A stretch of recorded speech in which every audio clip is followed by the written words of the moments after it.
When my son's wife looked me in the eye and said, "You should start thinking about finding your own place now," I didn't say a word. I just smiled.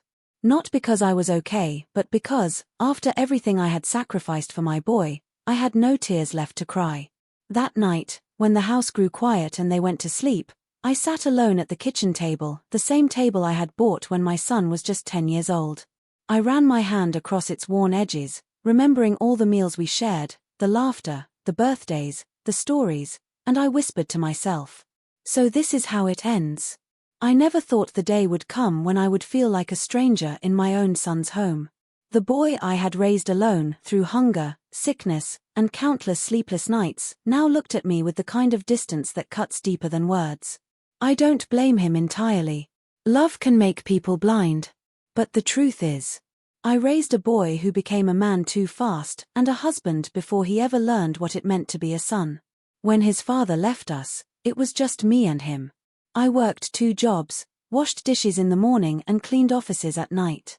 Every blister, every ache, it was all worth it when I saw him graduate, smiling, telling me, "Mama, one day, I'll take care of you." I held on to those words like a promise written in stone. But promises, I learned, can fade. Not because people mean to break them, but because life teaches them new priorities. When his wife entered our lives, I welcomed her with open arms. I told myself, my boy deserves happiness. But over time, I started noticing the little things, the whispers when I entered the room, the way she moved his things away from mine, how her tone grew colder each day. And then one morning, it happened. I was pouring tea when she stood at the doorway, arms crossed, and said quietly, "You've done enough, Mama. You should rest now, somewhere else." Somewhere else. The words stung not because they were cruel, but because they came from someone who now held my son's heart in her hands. I looked at him, hoping he would say something. Anything. But all he did was lower his eyes. And in that silence, I realized. My home was no longer mine. I was just 22 when my world fell apart for the first time. My husband, or rather, the man I thought would stand beside me forever, walked out one evening after an argument and never came back. He left me with nothing but our small rented room, a pile of unpaid bills, and a 6-month-old baby boy who had my eyes and his father's smile. At that moment, I didn't have time to grieve or curse life. I only knew one thing: I had to keep going. Those early years were hard, harder than I could ever explain in words. I woke up before dawn every morning, wrapped my son in a small blanket, and carried him to a neighbor's house before rushing to my job at a local cafe. The pay was barely enough to keep us fed, but I never complained. Each night, when I'd return home and see his little arms reaching out for me, I knew it was worth it. He would giggle, his tiny fingers tugging at my hair, and I'd whisper, "Mama's here, baby. We're okay." That was our world, small, simple, and full of love. Sometimes, when I was too tired to cook, we'd share a piece of bread and laugh at nothing. I used to tell him bedtime stories about strong little boys who grew up to be great men. He would listen with wide eyes, always asking, "Will I be strong too, Mama?" And I'd smile and say, "You already are, my love."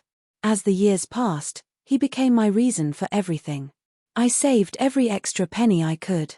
I skipped meals, went without new clothes for years, and took night shifts cleaning offices just so he could go to a good school. There were nights I would cry silently in the dark, exhausted and scared, but his soft breathing beside me gave me strength. I would wipe my tears and whisper, "I'm doing this for why." When he turned 10, something changed. He began noticing how tired I looked, how my hands were always rough from work. One evening, he said, "Mama, when I grow up, I'll buy you a house so you don't have to clean other people's homes." Those words stayed in my heart for years. I watched him grow into a kind, respectful boy, never demanding, never ungrateful. His teachers used to tell me, "You've raised him well.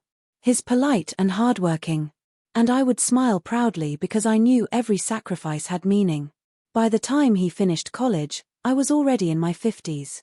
He got a good job at a company downtown, the kind of job that meant a steady income, a stable life. When he received his first paycheck, he came home with a small box wrapped in blue paper. Inside was a simple silver ring. He said, "It's not much, Mama, But I wanted to get you something special.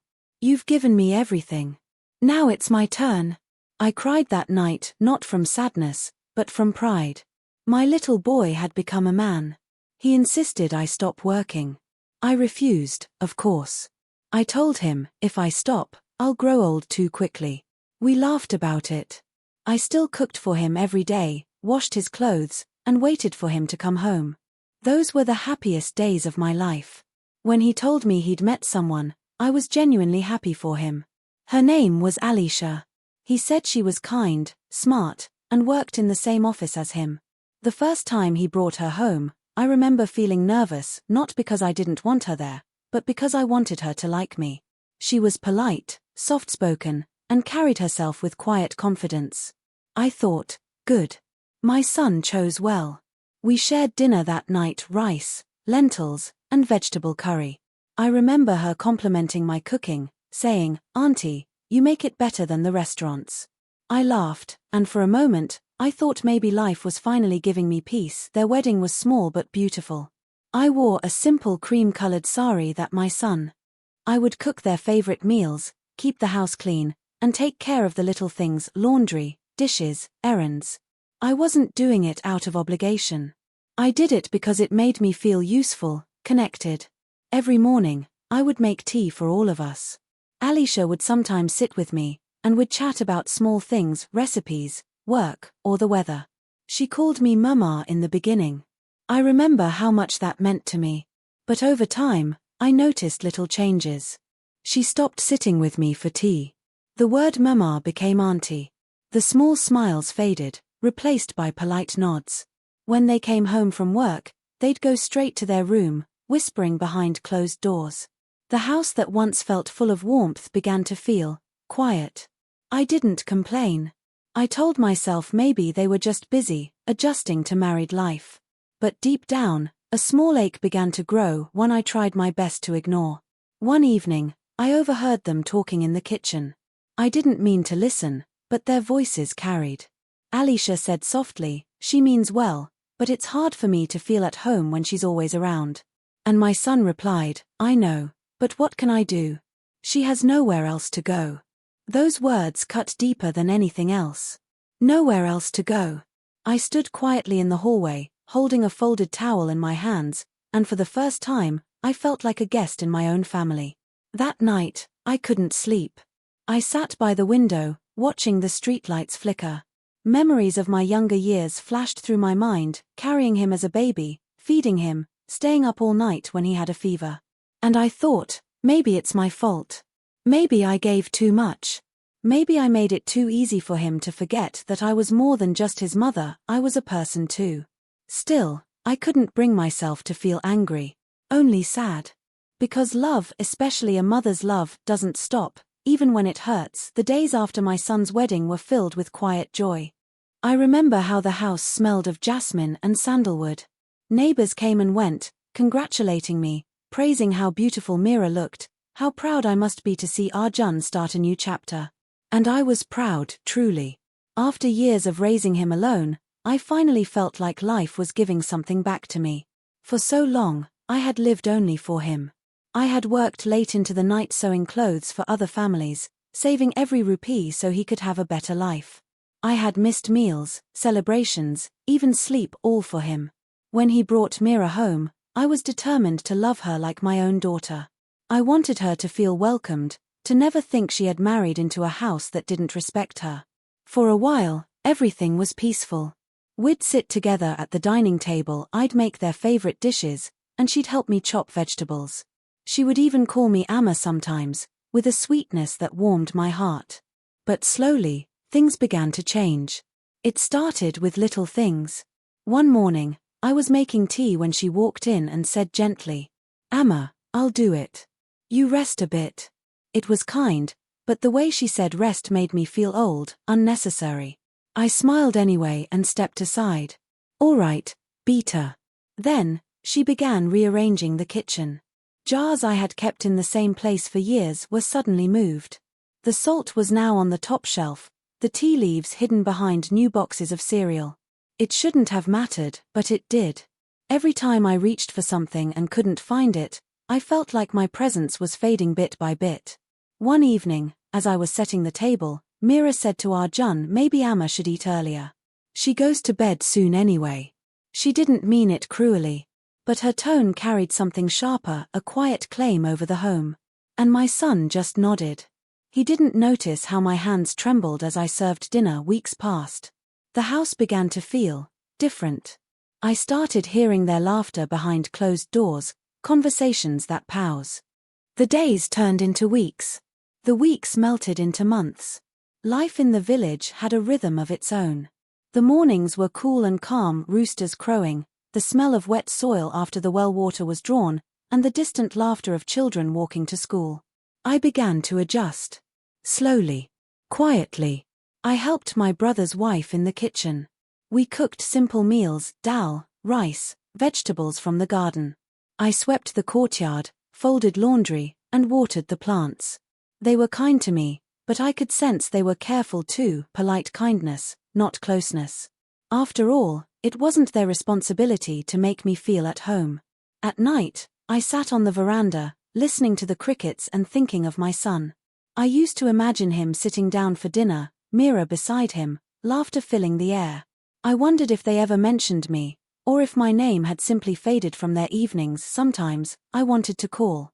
Just to hear his voice. But I stopped myself every time. I didn't want him to feel guilty. One afternoon, while cleaning my small cupboard, I found an old envelope.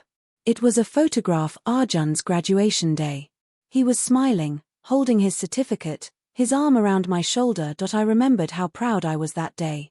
How, after the ceremony, he had said, "Amma, one day I'll buy you a house so you never have to worry again." I smiled through tears. It wasn't the house I had wanted, it was the feeling of belonging. Months later, one evening, the sky darkened early. It began to rain heavily, the kind of monsoon rain that fills the air with the smell of the earth. I sat by the window, watching it pour. Rain always reminded me of my younger days, how Arjun and I would sit near the window, sharing a plate of fritters, laughing at the thunder. As I watched the rain, I whispered softly, "I hope you're warm, my son. I hope someone's making you tea." A tear rolled down, mixing with the reflection of the raindrops. The next morning, my brother came in too. Now he couldn't even meet my eyes. I asked quietly, "Arjun, do you want me to go?" He hesitated. "It's not that, Amma. It's just. Mira's finding it difficult to adjust. Once things settle, you can come back." I smiled faintly. "You don't have to explain, Beta. I understand." But inside, I felt something break, not loudly, but quietly, like glass cracking in slow motion. That night, I sat alone in my room. I looked around, every corner carried a memory. The old rocking chair where I used to sing lullabies to him. The faded family photo where he was sitting on my lap, smiling with missing teeth. I took that photo in my hands. My fingers traced his little face. I whispered to it. I thought I was building a home for us. I didn't know one day, it would no longer include me. The next morning, I packed my things. Just a small suitcase, a few clothes, my prayer beads, some old photos, and the blanket I had stitched for him years ago. When I came out, Mira was in the living room. She looked surprised. "Amma, you're packing already?" I smiled gently. "Yes, Beta. I thought it's better not to delay. I don't want to cause any more trouble." She looked a little guilty, but said nothing. Arjun came out of the bedroom. His eyes were red, maybe from lack of sleep. He stood there, unsure what to say. I smiled again. "Don't worry, my son. I'm not angry. Just, take care of each other." Then I lifted my bag and walked toward the door. As I stepped outside, I looked back one last time. The house seemed different, newer, brighter, cleaner, but emptier. For a moment, I thought I heard my husband's voice in my heart. "Let him go. He has his own life now." A tear rolled down my cheek. Not because I was angry, but because I finally understood I was no longer the center of his world. When I reached the bus stop, the air was hot, dry. I sat on the bench with my bag beside me. The city around me buzzed with life, people rushing, horns blaring, children laughing. I told myself they were just newlyweds. that it was normal. But the silence that followed me around the house grew louder with each passing day. Sometimes I'd sit on the veranda, pretending to knit, just to stay out of their way. One afternoon, Arjun came home early. I was so happy to see him. I had made his favorite dal. But when I offered it, he said gently, "Amma, Mira already cooked. You should rest." Rest. Again that word. It started to sound like goodbye. One Sunday, Mira's mother visited. She was polite, but her eyes swept over everything like she was inspecting her daughter's new life. She smiled at me, but there was a distance, a silent reminder that I was only the mother-in-law, no longer the heart of this home. After she left, I overheard them talking in the next room. "It's just hard for me to have no space," Mira said softly. "Amma means well, but she's always here." And then my son replied, "I'll talk to her. Don't worry." That night, I couldn't sleep. I kept thinking about how I used to sit up all night when he had a fever, or how I'd wait at the door every evening when he returned from college.